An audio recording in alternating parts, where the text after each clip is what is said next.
everybody, it's Miss Julia.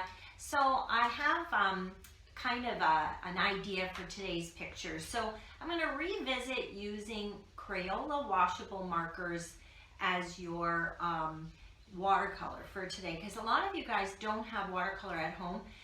Any washable markers, I'm just using a Crayola one, but any washable marker will work. If you have watercolor paint, feel free to use your paint for this. You don't have to use the marker, but it's just kind of fun to try materials that you normally wouldn't think of using and reinvent them into a new way. So we are going to do a full watercolor painting using these markers just to show you how you can do it. So have fun with this. This is a fun little project. Okay, have a great day. Okay, so the first thing I'm going to do is I've just taken some watercolor paper. If you're using markers but we're adding water to it, I do want a little bit of a firmer paper, so use like a heavy drawing paper or something that you can add water to. So I'm going to just start with a yellow. I'm going to use all warm tones, and it's a little bit like that intuitive painting that we did the other day where you just randomly put blotches of color on your page. No set pattern to it. And I'm just using a nice bright yellow. Okay, now in between that, I'm going to switch over to a red. Now, I'm just using different types of washable markers. So they're not even any particular brand. These just happen to be Crayola, but they can be whatever brand you have. So I'm just kind of using a side-to-side stroke here. And I'm just filling in between my yellow, not necessarily going over the yellow. And I'm slowly covering all the white of the paper. So I'm just kind of, don't have anything set in your mind when you're doing this. And then I'm going to switch over to two different browns. This is a burnt umber. So I'm just going to put some burnt umber randomly through here. Again, I'm just kind of staying with kind of a horizontal stroke. It's easier for you to work up and down. Just turn your board. Okay, now I'm going to use a little more of a burnt sienna, more of a reddish brown. I'm just going to add a little bit of this in between, a few strokes. I'm not covering my colors, I'm just letting them run next to each other. A few strokes here and there that kind of interrupt, just like that. Okay, now I'm going to take water and I'm going to take my wash brush and I'm going to just very carefully start with my lighter color. I'm going to start with my yellow, and I'm just going to kind of lose the white of the paper. I'm letting that bleed in. So every once in a while I got to rinse my brush because it's going to pick up the colors. You see how it's turning to watercolor? So I don't want to lose the yellow completely, so that's why I'm starting with the yellow. And I'm just going to work my way through here and rinsing my brush in between. And I'm just adding water. So now I'm going to start merging some of my reds and my browns and just pull it into my yellow. So it's just letting this bleed. And if you notice the colors that I've chosen, so I'm trying to keep some of the yellow vibrant. So I'm not totally wetting the yellow. I'm letting some of that yellow just sit vibrant. Skimming my brush through it. Now, what I want you to notice is I'm losing all the white of the paper except for those bright spots of yellow. I don't over mix the colors, but you do want to have enough water on this. You can even tip your board side to side like this, kind of keeping your water flowing with the direction of the lines that you've used with your marker. So you see how much it turns to paint. It's like a watercolor. Now I'm going to show you another way of approaching this too. So I've left a few dry spots. You see how I've left a few dry spots? I'm going to keep those because I need those for highlight. So now what I'm going to do is I'm going to take some plastic wrap, and I'm just going to take a good chunk of it, wrinkle it up. some plastic wrap like this. Wrinkle it up so it has just some catchy edges to it. And I'm just going to start at the top of my page, and I'm holding up the plastic wrap so it doesn't touch the painting. You want to make sure it's wet enough that if I go like this and touch it, it creates a little puddle. It's the only way this technique will work. So I'm going to go like this. So you've got to do this while it's wet. So have your plastic ready to go. Then you're going to crumple it as you put it down on the page. You don't want to put it down and then lift it off and try to put it back down, because when you lift it off, it's going to take all your paint with it. So it's kind of a one-shot deal. Get it on there and just leave it. You need about a half an hour at least for it to dry. And then what you do is you peel up a corner. If you still see puddles, put the corner back down and let it dry a little longer. So we'll come back and I will show you how to create a picture from this. Okay?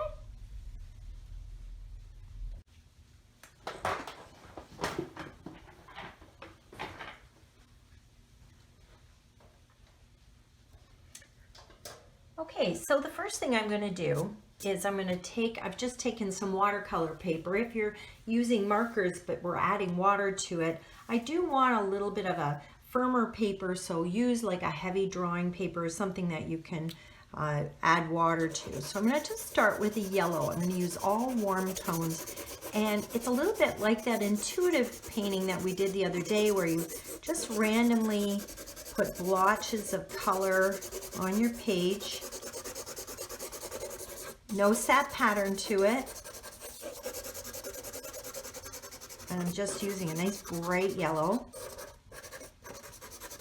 Okay, now in between that, I'm going to switch over to a red. Now, I'm just using different types of washable markers. So they're not even any particular brand. These just happen to be Crayola, but they can be whatever brand you have. So I'm just kind of using a side-to-side stroke here. And I'm just filling in between my yellow, not necessarily going over the yellow. And I'm slowly covering all the white of the paper. So I'm just kind of, don't have anything set in your mind when you're doing this. And then I'm going to switch over to two different browns. This is a burnt umber. So I'm just going to put some burnt umber randomly through here. Again, I'm just kind of staying with kind of a horizontal stroke. It's easier for you to work up and down. Just turn your board. Okay, now I'm going to use a little more of a burnt sienna, more of a reddish brown. I'm just going to add a little bit of this in between, a few strokes. I'm not covering my colors, I'm just letting them run next to each other. A few strokes here and there that kind of interrupt, just like that. Okay, now I'm going to take water and I'm going to take my wash brush and I'm going to just very carefully start with my lighter color. I'm going to start with my my yellow, and I'm just going to kind of lose the white of the paper. I'm letting that bleed in. So every once in a while I got to rinse my brush because it's going to pick up the colors. You see how it's turning to watercolor? So I don't want to lose the yellow completely. So that's why I'm starting with the yellow. And I'm just going to work my way through here and rinsing my brush in between.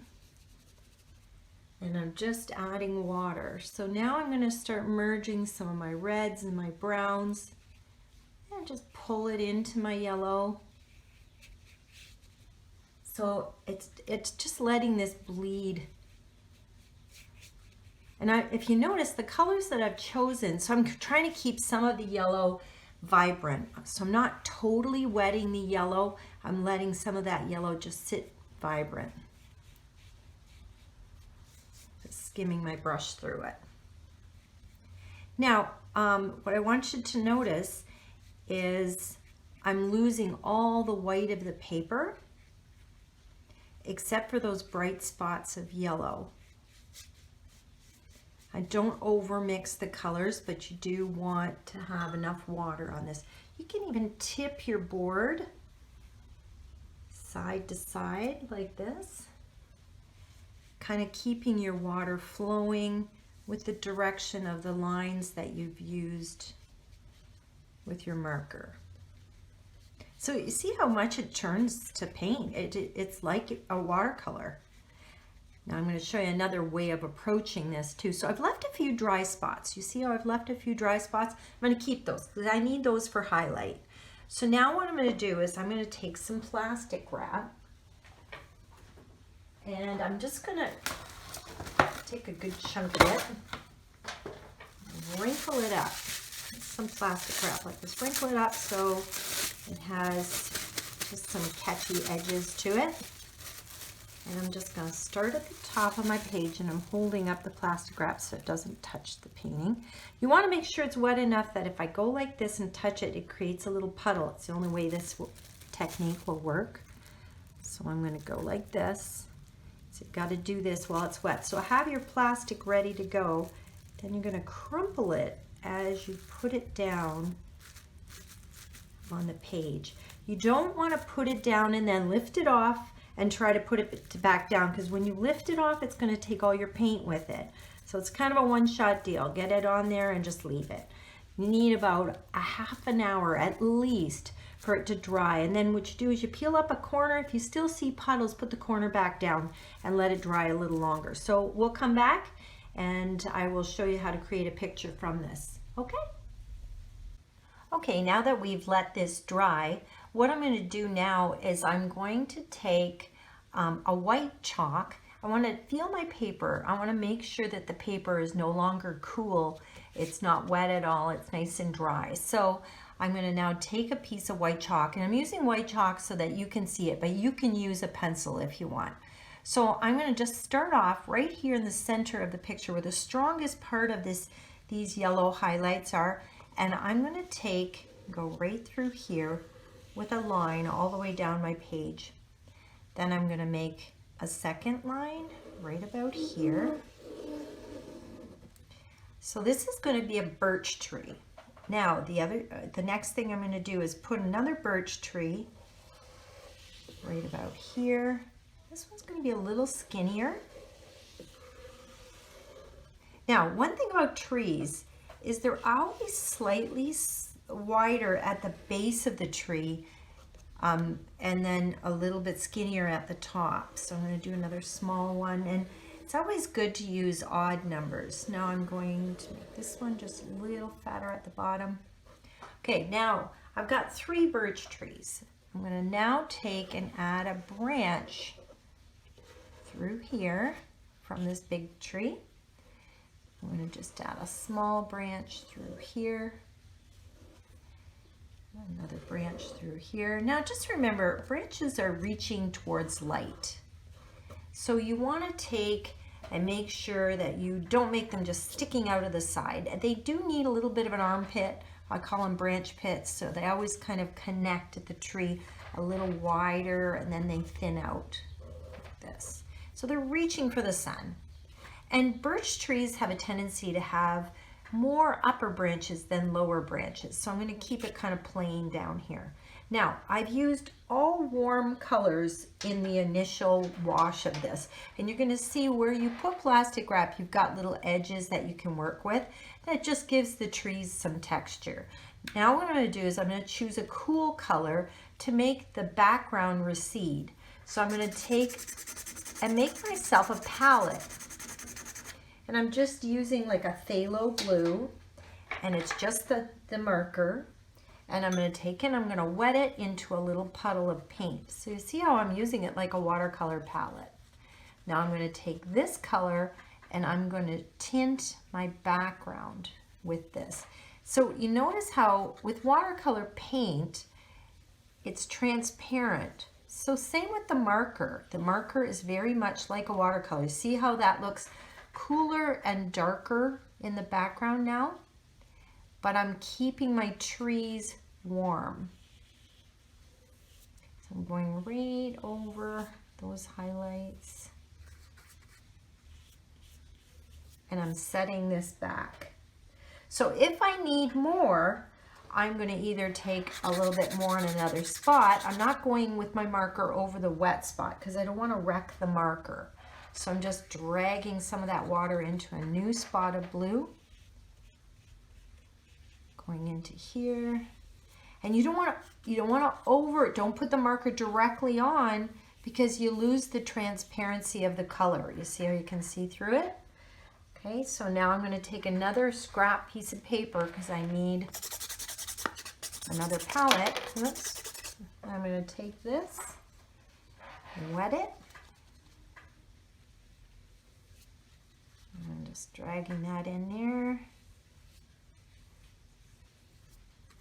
So you can see that these trees are starting to come forward and the background is receding. So you can kind of tell what's the trees and what's the background.